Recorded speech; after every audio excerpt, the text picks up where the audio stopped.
नमस्कार दोस्तों, स्वागत है आप सभी का आपके अपने YouTube चैनल पर। दोस्तों, आज मैं लेकर आई हूँ सामान्य ज्ञान के 30 क्वेश्चन, जबकि सभी प्रतियोगी परीक्षाओं में बार बार पूछे जाते हैं।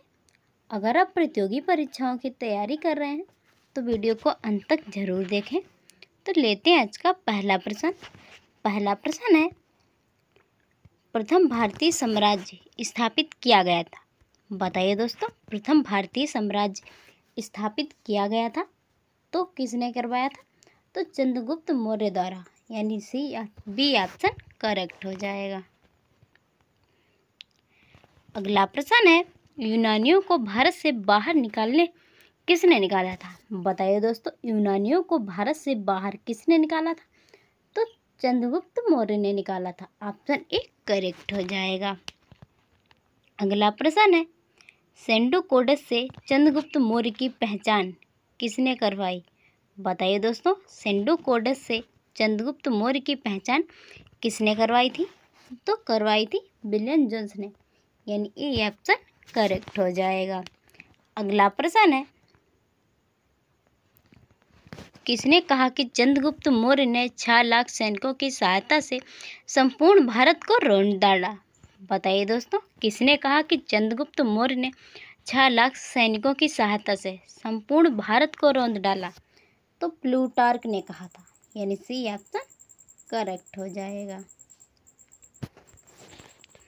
अगला प्रश्न है, जिसके ग्रंथ में चंद्रगुप्त मौर्य का विशिष्ट रूप से वर्णन हुआ है वह है? बताइए दोस्तों, जिसके ग्रंथ में चंद्रगुप्त मौर्य का विशिष्ट रूप से वर्णन हुआ है वह है विशाखादत्त, यानी सी ऑप्शन करेक्ट हो जाएगा।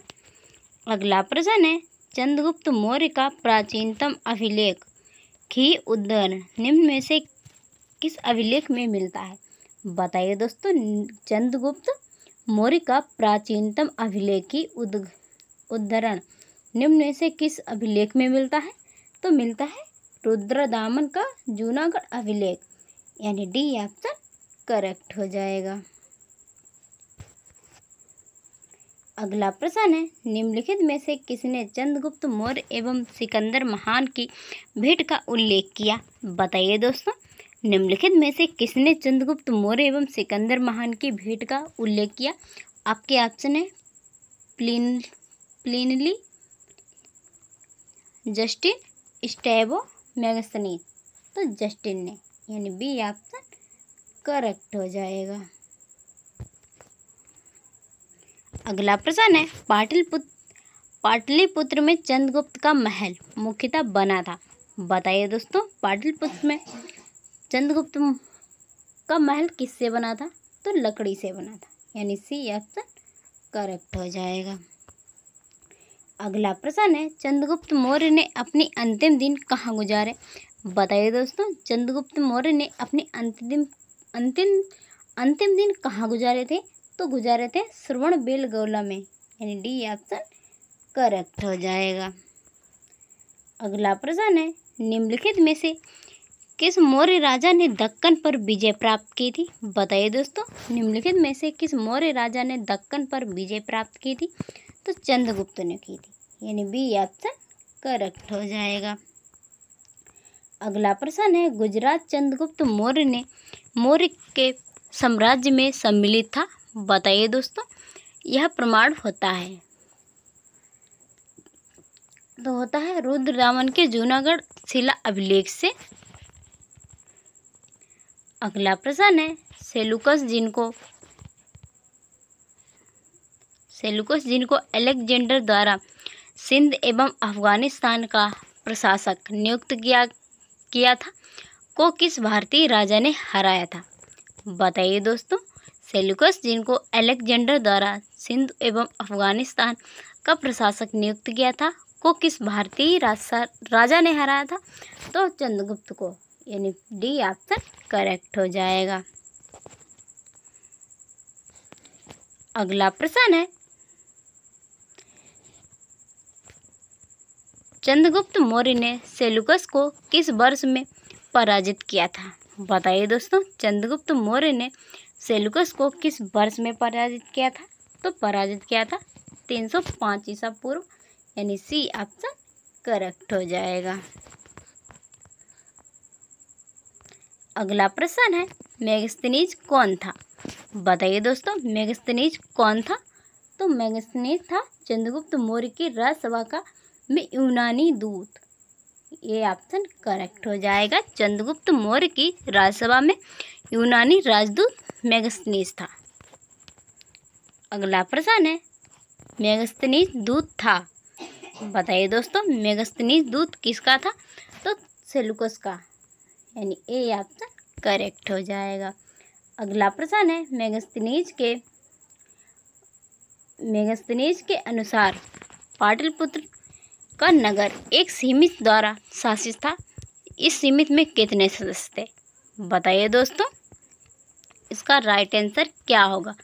तो इसका राइट आंसर है ऑप्शन सी, 30 सदस्य थे। अगला प्रश्न है, निम्नलिखित में से कौन सा स्रोत मौर्य के नगर प्रशासन का विस्तृत वितरण प्रस्तुत करता है? बताइए दोस्तों, निम्नलिखित में से कौन सा स्रोत मौर्य के नगर प्रशासन का विस्तृत विवरण प्रस्तुत करता है? तो करता है मेगास्थनीज की इंडिका। बी ऑप्शन करेक्ट हो जाएगा, मेगास्थनीज की इंडिका। अगला प्रश्न है, किसके शासनकाल में मेगास्थनीज भारत आया? बताइए दोस्तों, किसके शासनकाल में मेगास्थनीज भारत आया था? तो चंद्रगुप्त मौर्य के शासनकाल में मेगास्थनीज भारत आया था। ऑप्शन सी करेक्ट हो जाएगा। अगला प्रश्न है, चंद्रगुप्त मौर्य का पुत्र कौन था? बताइए दोस्तों, चंद्रगुप्त मौर्य का पुत्र कौन था? तो बिंदुसार। चंद्रगुप्त मौर्य का पुत्र बिंदुसार था।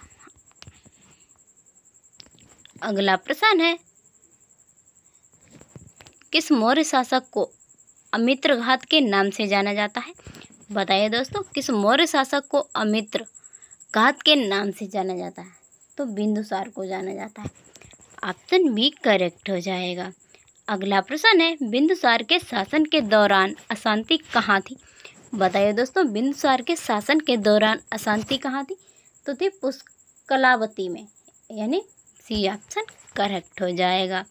अगला प्रश्न है, भारत में अशोक का शासनकाल था। बताइए दोस्तों, भारत में अशोक का शासनकाल था?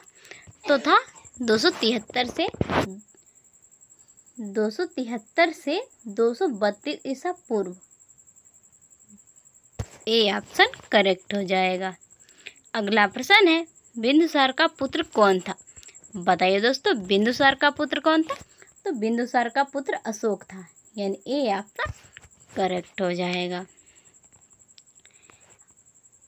अगला प्रश्न है, वह शासक कौन था जिसने सिंहासन पर बैठने के लिए अपने बड़े भाई सुसीम की हत्या की थी? बताइए दोस्तों, इम्पोर्टेंट क्वेश्चन है। वह शासक कौन था जिसने राज सिंहासन पर बैठने के लिए अपने बड़े भाई सुसीम की हत्या की थी? तो अशोक ने। ए ऑप्शन करेक्ट हो जाएगा। अगला प्रश्न है, अशोक ने किस बौद्ध साधु से प्रभावित होकर बौद्ध धर्म अपनाया? बताइए दोस्तों, अशोक ने किस बौद्ध साधु से प्रभावित होकर बौद्ध धर्म अपनाया था? तो अपनाया था उपगुप्त से। बी ऑप्शन करेक्ट हो जाएगा। अगला प्रश्न है, अपने शिलालेखों में अशोक सामान्यतः किस नाम से जाने जाते हैं? बताइए दोस्तों, अपने शिलालेखों में अशोक सामान्यतः किस नाम से जाने जाते हैं? तो प्रियदर्शी के नाम से जाने जाते हैं। ऑप्शन बी करेक्ट हो जाएगा। अगला प्रश्न है, कलिंग युद्ध किस वर्ष में हुआ? बताइए दोस्तों, कलिंग युद्ध किस वर्ष में हुआ था? तो हुआ था 261 ईसा पूर्व, यानी ये ऑप्शन करेक्ट हो जाएगा। अगला प्रश्न है, अशोक की प्रशासनिक नीति में भारी परिवर्तन किस घटना से आया? बताइए दोस्तों, अशोक की प्रशासनिक नीति में भारी परिवर्तन किस घटना से आया था? तो आया था कलिंग युद्ध से, यानी बी ऑप्शन करेक्ट हो जाएगा। अगला प्रश्न है, अशोक की धम्म नीति का मुख्य सिद्धांत क्या था? बताइए दोस्तों, अशोक की धम्म नीति का मुख्य सिद्धांत क्या था? तो था स्वनियंत्रण, यानी ए ऑप्शन करेक्ट हो जाएगा। अगला प्रश्न है, अशोक के धम्म का मूल संदेश क्या है? बताइए दोस्तों, अशोक के धम्म का मूल संदेश क्या है? तो आपके ऑप्शन है राजा के प्रति वफादारी, शांति एवं अहिंसा, बड़ों का सम्मान, इनमें से एक से अधिक। तो उसका राइट आंसर है ऑप्शन डी, इनमें से एक से अधिक। दोस्तों वीडियो पसंद आई हो तो वीडियो को लाइक और शेयर कीजिए। चैनल पे नए हो तो चैनल को सब्सक्राइब करना ना भूलें। मिलते हैं नेक्स्ट वीडियो में, तब तक के लिए प्यार भरा नमस्कार।